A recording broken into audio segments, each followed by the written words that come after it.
আমরা খুব কনসার্ন যেভাবে আক্রমণ হয়েছে এবং আক্রমণটা পুরোটাই পলিটিক্যাল। কারণ তারা পরিষ্কার বলেছে আমরা দিদির সৈনিক, বিজেপি এসছে বিজেপিকে মার। কি ধরনের রাজনীতি মমতা বন্দ্যোপাধ্যায় এই রাজ্যে তৈরি করতে চাইছে?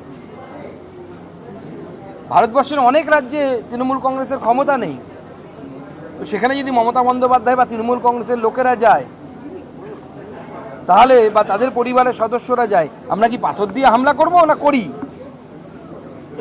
এই যে মানসিকতা, দেশের মধ্যে দেশ বানানোর মানসিকতা, বাংলার মধ্যে পকেটে পকেটে পাকিস্তান বানানোর যে চক্রান্ত মমতা বন্দ্যোপাধ্যায় করছেন, এটা আমরা সহ্য করব না। হয় পুলিশ অ্যারেস্ট করবে, না হলে আমি এখানে বলেছি, আমাদের জেলার নেতাদেরকে আমি আগ্রহ প্রকাশ করেছি, তাদেরকে অনুরোধ করেছি প্রত্যেকের ছবি বড় বড় করে টাঙিয়ে পোস্টার লাগাতে শিলিগুড়ির বুকে। আমি জলপাইগুড়িতেও বলবো যে এই ব্যক্তিদেরকে দেখতে পেলেই বিজেপি অফিসে খবর দিন, বাকিটা যা করার বিজেপি করবে, যদি পুলিশ অ্যারেস্ট না করে। আর যদি মনে হয় যে মার খেয়ে আমরা ভিতরে ঢুকে যাব, তাহলে আপনি মূর্খের স্বর্গে বাস করছেন। হয় আপনার পুলিশ ব্যবস্থা নেবে, না পাল্টা মারবো আমরা। অন্ততপক্ষে উত্তরবঙ্গে সেই ক্ষমতা বিজেপি রাখে যে পাল্টা মারতে পারি আমরা তৃণমূল কংগ্রেসকে।